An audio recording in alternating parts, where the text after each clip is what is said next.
Shalom y bienvenidos a Vía Haftaj Israel, una frase hebrea que significa amarás a Israel. Esperamos que se queden con nosotros, ya que nuestro maestro, el Dr. Baruch, nos compartirá una enseñanza expositiva de la Biblia. El Dr. Baruch es profesor titular del Instituto Zera Abraham, con sede en Israel. Aunque todos los cursos en el instituto se imparten en hebreo, el Dr. Baruch se complace en compartir esta enseñanza en inglés con doblaje al español. Para más información, visítenos en amarasaisrael.org o descargue nuestra aplicación móvil Mi Estudio Bíblico. Aquí está Baruch y la lección de hoy. Cuando miramos las Escrituras, vemos que Dios es siempre, e insisto, siempre fiel a su palabra. Y por eso es tan importante para nosotros que tomemos en serio lo que está escrito en la Biblia. Si somos sabios, al acercarnos a los últimos días, tendremos un entendimiento bíblico de la revelación de la profecía. Estamos ahora en el medio de nuestro estudio de Apocalipsis capítulo 7. Vimos en la primera mitad que la ira de Dios era inminente, iba a caer sobre el mundo, pero Dios hizo algo primero. De hecho, veremos en nuestro estudio hoy que hizo dos cosas.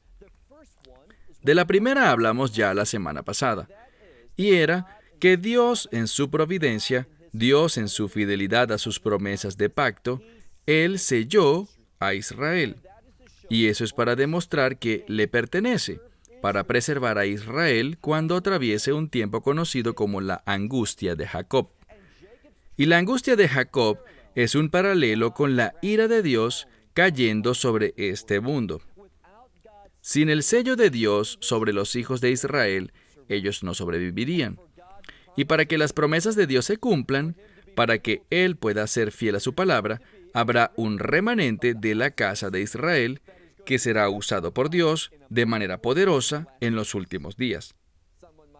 Alguien podría preguntar, ¿dónde ves eso en la Escritura? Bueno, lo veo en muchos lugares. Uno es en el último verso de Zacarías capítulo 8. Ahí encontramos que en los últimos días habrán 10 gentiles diciéndole a un judío: hemos oído que Dios está contigo. ¿Y qué hacen estos hombres? Ellos lo tomarán por los flecos, y esos flecos representan los mandamientos de Dios. Ellos dirán: queremos adorar a Dios, queremos experimentar la redención. Y el testimonio de eso es que queremos servir y obedecer a Dios. Verán, aunque no somos salvos por nuestra obediencia, somos salvos para obedecer y someternos a Dios. Y ese es un ejemplo precioso de Israel siendo usado por Dios para traer por cada judío a 10 gentiles dentro del reino de Dios. Sí, Dios tiene un propósito para su pueblo en los últimos días. Entonces, concluimos la semana pasada viendo a Dios sellar a los hijos de Israel, 12,000 por cada una de esas 12 tribus. Hablamos de que Dan no fue mencionado por haber rechazado la herencia prometida por Dios. Y nos enseña esta importante lección. Aquellos que no deseen las promesas de Dios serán olvidados cuando el reino de Dios sea establecido. Hablamos del hecho de que los patriarcas, ellos se movieron en obediencia debido a las promesas de Dios. Ellos querían lo que Dios, el pacto de Dios, había decretado. Sus vidas fueron impactadas por la palabra de Dios. Bien, avancemos a la segunda mitad del capítulo 7. Compartí ya con ustedes uno de los eventos que deben pasar antes de que la ira de Dios caiga, y es el sello sobre los hijos de Israel, preservándolos en medio de la ira de Dios. ¿Cuál es el segundo evento? Bueno, en eso nos enfocaremos hoy. Veamos Apocalipsis capítulo 7, versículo 9. Discutimos hace algunas semanas que es hermenéuticamente incorrecto, es decir, es una violación a las leyes de interpretación bíblica, la metodología para interpretar las Escrituras, decir que debido a que Juan fue llevado al cielo, estamos presenciando el rapto de la iglesia. Pero no lo es. Dice que fue Juan y debemos solo entenderlo como Juan. Si queremos ver una mejor descripción, más acertada del rapto, no tenemos otro lugar donde mirar, sino justo aquí en Apocalipsis capítulo 7, versículo 9. Comencemos. Y después, es decir, inmediatamente después de que Israel fue sellado, miré y he aquí una gran multitud. Y esta gran multitud dice que ningún hombre era capaz de contarla. Noten de dónde vienen. Eran de toda nación, toda familia, todo pueblo y toda lengua. Esta es una escritura que nos demuestra que Dios redimirá a personas de todas partes del mundo. No importa cuál es tu origen étnico. No importa qué idioma hablas, de qué color es tu piel. Nada de eso es importante para Dios. Ninguna de estas cosas tienen que ver con la redención de una manera particular. Dios está llamando a un pueblo de toda nación, tribu, lengua y trasfondo para ser su pueblo. Y la manera como los llama es a través del nombre del Mesías Yeshua o Jesús. Esto es importante porque el paradigma que tenemos aquí es Joel capítulo 2 en español y Joel capítulo 3 en hebreo. De lo que habla es un llamado y dice: y todos los que llaman el nombre del Señor serán salvos. Los rabinos lo entienden. Este es el nombre del Redentor. Y así como lo vemos en Hechos 4:12, solo hay un nombre dado a los hombres por el cual podamos ser salvos, y ese es el Señor Yeshua o Jesús. Así que una vez más, mira lo que encontramos. Esta gente de toda nación, familia, pueblo y lengua están de pie delante del trono y delante del Cordero. Ese Cordero, por supuesto, es el Mesías. Pero entonces, ¿por qué no dice el Mesías? ¿Por qué no dice el Salvador o el Señor? La respuesta: lo que dice aquí la palabra hebrea para Cordero, este término tiene que ver con Redentor. Tiene que ver con el Cordero de la Pascua. Hablamos de eso antes. Toda la gente que está de pie ante el trono, estos son aquellos que tuvieron una experiencia de redención con el Cordero de Dios. ¿Qué más encontramos? Dice que estaban vestidos con vestiduras blancas. Eso significa que fueron purificados por ese Cordero. Y noten además que tenían ramas de palmera en sus manos. ¿Qué significa eso? ¿Por qué es importante y a dónde nos quiere llevar? Te diré que muchas personas, es más, cuando me preparaba para estos mensajes y consultaba otras fuentes, no encontré ni un comentario cristiano hablando sobre lo que de verdad este texto busca comunicarnos. Porque las ramas de palmera, verán, muchas personas en la iglesia hoy piensan en el Domingo de Palmas y piensan en hojas de la palmera. Pero no es hojas de la palmera. Lo que ocurrió en ese tradicional primer domingo antes de la Pascua, cuando el Mesías entró a Jerusalén, la gente hizo algo. Ellos no tomaron hojas de palmera. No es lo que dice.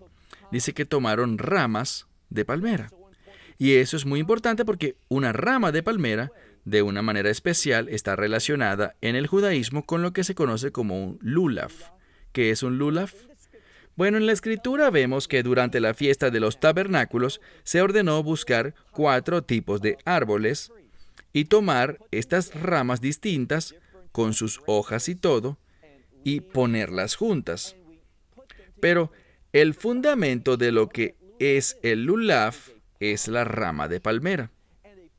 La rama de palmera es importante, pues es un símbolo de dependencia de Dios. Lo que pasa durante la fiesta de los tabernáculos es que cada hombre judío toma lo que conocemos como lulav, una rama de palmera, ondea estas 4 especies de plantas, 4 en referencia al mundo. Las ondea en 6 direcciones distintas: norte, sur, este, oeste, arriba y abajo. 6 porque este es el número de la gracia. La fiesta de los tabernáculos se trata de la dependencia del hombre hacia Dios. Y la forma como demostramos nuestra dependencia de Dios es cuando aceptamos la gracia de Dios. Todos estos individuos tenían vestiduras blancas. ¿Cómo obtienes vestiduras blancas?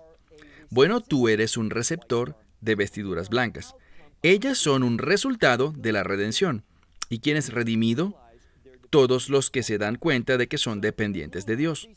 Entonces el lulav, estas ramas de palmera, son un testimonio de fe, de confianza, de dependencia de Dios y de su redención. Y proclamar eso al mundo. ¿A qué suena esto? Suena como a la iglesia.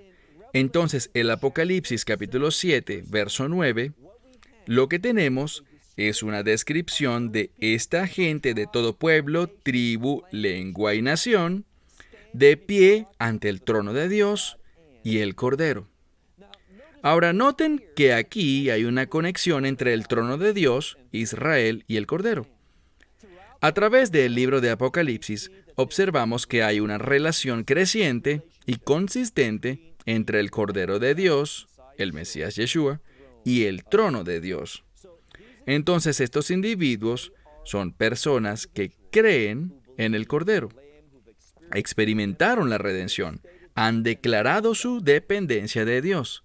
Verso 10. Y ellos proclamaron a gran voz diciendo, la salvación a nuestro Dios. ¿Por qué dicen eso? Porque ellos ahora han recibido el resultado completo de la salvación. ¿Cuál es este? Un nuevo cuerpo.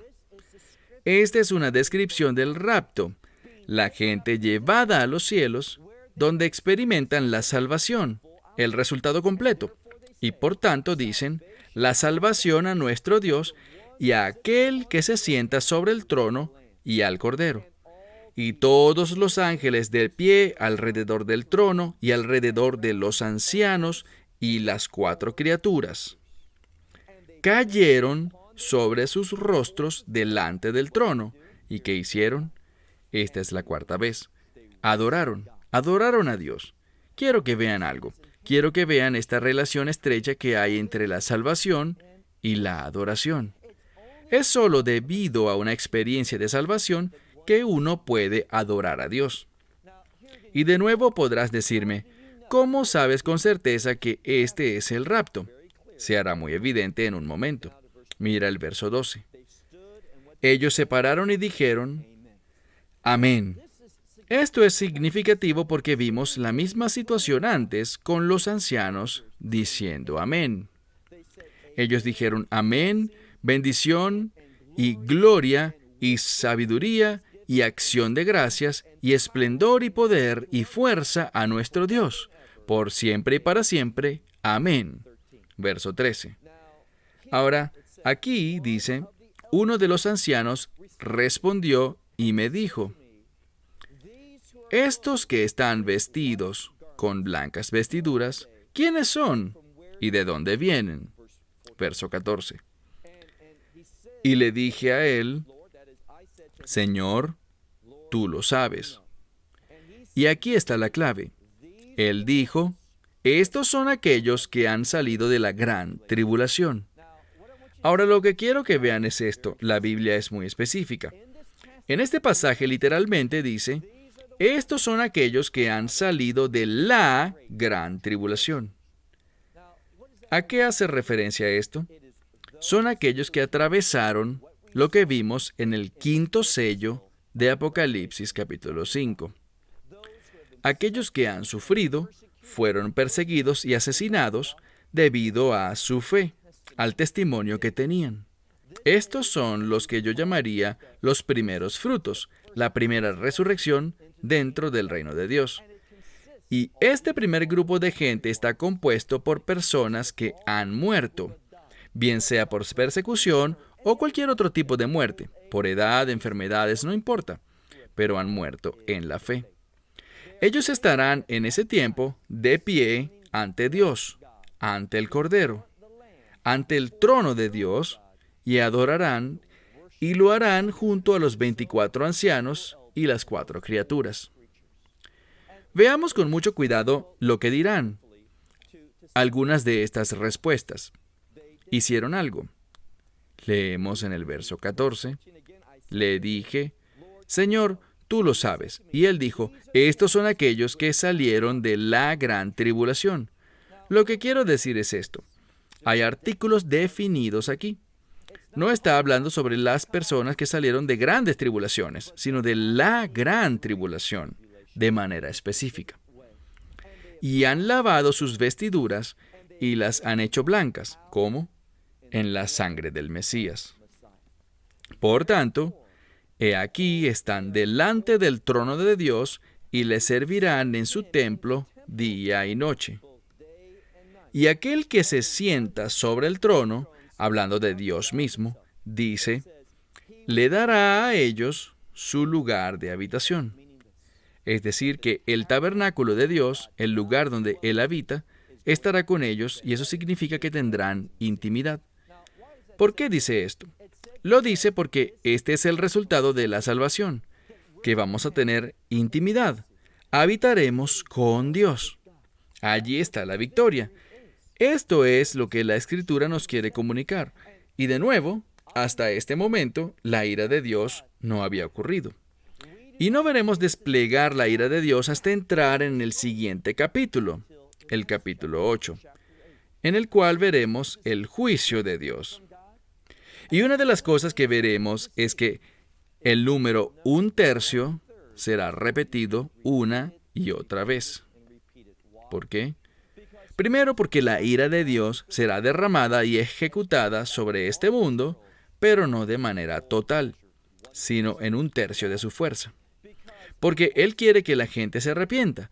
Sin embargo, en última instancia, al final de este libro, cuando entremos en los capítulos previos a la Nueva Jerusalén, veremos el derramamiento absoluto de toda la ira de Dios. Pero hasta este momento no ha pasado. Repasemos por unos momentos. Antes de que la ira de Dios caiga, 2 cosas deben pasar. Primero, Israel será sellado. Esos 144,000. Segundo, el rapto tiene que ocurrir. ¿Y cuál es el contexto para entender lo que sucede aquí? Bueno, sabemos que habrá un pacto en los últimos días. Un pacto en este mundo literalmente tiene que ver con un acuerdo. Es un pacto hecho por los hombres entre el anticristo y el mundo. Y una de las cosas que traerá este pacto es la construcción del templo.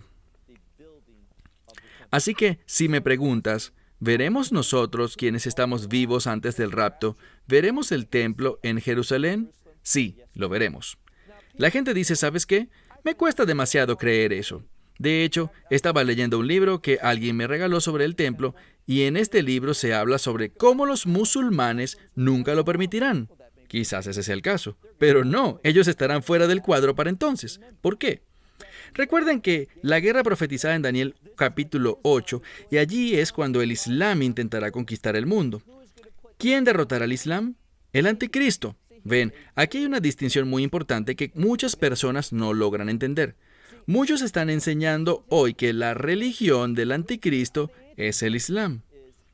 Déjenme decirles, la religión del Islam está en contra de los planes y propósitos de Dios. Carece de la revelación de Dios.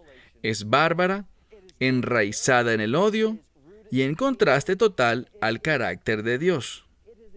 Y por eso, estos individuos que desafortunadamente afirman que el nombre de Alá es simplemente un nombre genérico para Dios, están tristemente equivocados. ¿Por qué? Porque Alá, sus características, lo que Él enseña, lo que Él defiende de acuerdo al Corán, es muy diferente al carácter del Dios de las Escrituras. Así que es erróneo, es incorrecto, es pecaminoso creer que el Dios de Israel y Alá son el mismo Dios. Es una abominación decir que Yeshua es el hijo de Alá. No lo es. Él hará que mueran los seguidores de Alá y esto sucederá eventualmente. Ahora, la razón por la que afirmo que la religión del anticristo no puede ser el Islam es muy simple. Si te fijas hoy, ¿qué une al Islam? Ciertamente están divididos, tienen a los chiitas, sunitas y demás, pero ¿qué los une? Una cosa: su odio por el pueblo judío, su desprecio por la nación de Israel. El Islam quiere una guerra contra Israel. El Islam quiere destruir al pueblo judío. Quien no parece actuar así al principio es el anticristo. Cuando miras bien, y lo veremos más adelante en nuestro estudio del Apocalipsis, verás que el anticristo va a cortejar al pueblo judío. Él buscará que el pueblo judío lo adore a él y no al Dios de Israel. Entonces, el hecho es que el anticristo va a bendecir a Israel, aparentemente, en su primera etapa. Él permitirá que el templo sea construido. Él le brindará por un tiempo un grado de paz y seguridad a Israel. Él es falso. Esta bendición es una bendición falsa y temporal. Y cuando Israel se niegue y la rechace, como debe hacerlo, ¿qué pasará? Bueno, en el libro de Daniel, el libro de Mateo y también en 2 Tesalonicenses capítulo 2, se habla de la abominación desoladora. En hebreo, Shikutz ha-Mesholmen. ¿Qué significa eso? Una abominación ocurrirá en el templo. Por eso, el templo tiene que ser reconstruido. La Escritura nos dice, y haré referencia específicamente a 2 Tesalonicenses capítulo 2, los primeros 4 versos. Leemos allí que Pablo dice, no se dejen engañar, no sigan algunas enseñanzas supuestamente de nosotros, los apóstoles, de que el día del Señor ha llegado. ¿Qué día? Se refiere al día de la reunión del cuerpo de creyentes con el Mesías, es decir, el rapto. Sí, en efecto, 2 Tesalonicenses 2, los versículos del 1 al 5, aluden a los hechos que rodean el rapto. Y Pablo dice que ese día no sucederá hasta que primero una separación se lleve a cabo. ¿Y cuál es esa separación? Usa la palabra apostasía. Y dice algo más. Léelo, no te guíes solo por mis palabras. Él dice, y el hombre sin ley o el hombre de pecado, y todos están de acuerdo con esto, es una referencia al anticristo. Él será revelado. ¿Cómo sabremos quién es? Lo sabremos primero porque va en contra de los mandamientos de Dios. Y segundo, debido a la abominación desoladora. Él entrará al lugar santísimo, él proclamará ser Dios, él va a ordenar y pensará que debido a que él causó la reconstrucción del templo, debido a que permitió la celebración de sacrificios y que ha provisto seguridad para Israel y ha hecho un montón de aparentes cosas buenas, y uso comillas para decir que bendijo a Israel, él pensará que todas estas acciones, este cortejo planificado hacia Israel, hará que le dé la espalda a Dios y lo acepte a él. Pero Israel lo rechazará. ¿Y qué pasará? Con ese rechazo inmediatamente después, no sé si serán algunos segundos, horas, días o semanas después, pero muy pronto, ningún hombre sabe el día ni la hora, el rapto ocurrirá. Y tras este tiempo de persecución que precede al rapto, recuerden, persecución satánica a los creyentes, cuando Satán vuelva su atención al anticristo y a Israel, Israel lo rechace, el rapto ocurra, ¿quiénes serán dejados atrás? Los siervos de Dios, Israel.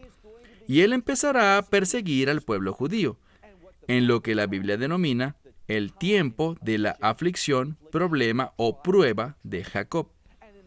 Y de la misma manera como Dios preservó a Israel en Egipto, Dios protegerá a Israel en los últimos días.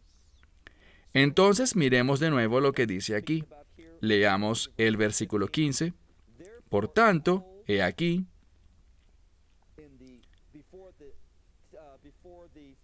delante del trono de Dios, ellos le servirán en el templo. Aquel que se sienta sobre el trono dará su lugar de habitación a ellos, intimidad. Miren qué gran bendición. Y no habrá más hambre, ni tampoco habrá sed, y el sol no les golpeará, ni tampoco lo que es llamado un sharaf, un viento fuerte. ¿Por qué?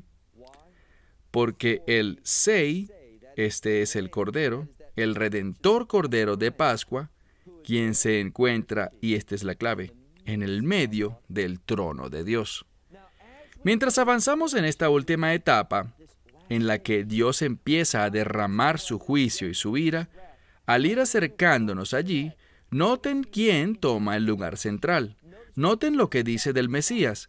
No dice que está delante del trono, no dice que está cerca del trono. Ahora vemos un cambio importante. Este Cordero está en el medio del trono. ¿Y él los qué? Y él los pastoreará y también los guiará por arroyos de aguas. Y él, es decir, Dios, enjugará toda lágrima de sus ojos. Entonces lo que vemos aquí es la salvación de Dios. Lo que vemos aquí es la fidelidad de Dios. Observamos al Mesías aquí tomando el juicio en su mano, gobernando directamente este mundo, y hacia allá nos dirigimos. Y lo primero que Él hace cuando empieza a gobernar este mundo, o sea, lo que tiene que suceder antes de que su reino se establezca, principalmente es de lo que hablamos en nuestro estudio del libro de Zacarías. ¿De qué se trata? Una y otra vez Dios revela una verdad. Antes del reino, juicio. Y de ese tema hablará Apocalipsis capítulos 8, 9 y 10, el juicio de Dios. Entonces el libro de Apocalipsis hará una serie de cosas interesantes, repasando y enseñándonos nuevas verdades, y comenzará la segunda mitad de este libro con una descripción muy detallada de la medida completa del juicio de Dios. ¿Y cuál es esta medida completa? Su ira, siendo derramada sobre este mundo. Amigos, el tiempo está cerca. Estamos muy cerca de esa guerra de Daniel capítulo 8, preparando el escenario para el fin. Estamos cerca de ver al Islam moverse hacia el oeste y al norte y al sur. Hemos visto eventos profetizados en la Biblia levantándose en el horizonte. Mi pregunta para ti es, ¿estarás listo para estos eventos? Bueno, hasta la próxima semana. Que Dios te bendiga. Esperamos que te hayas edificado con el mensaje de hoy y lo compartas con otros. Te invitamos a seguir nuestros estudios cada semana por este canal y por el portal de YouTube de Amarás a Israel. También puedes descargar nuestra aplicación móvil gratuita, Mi Estudio Bíblico. Finalmente, para obtener más información sobre nosotros, visita nuestra web amarasaisrael.org, donde encontrarás otras conferencias de Baruch en audio, video y texto. Hasta el próximo programa. Que el Señor te bendiga en Yeshua HaMashiach, Jesús el Mesías, mientras caminas con Él. Shalom desde Israel.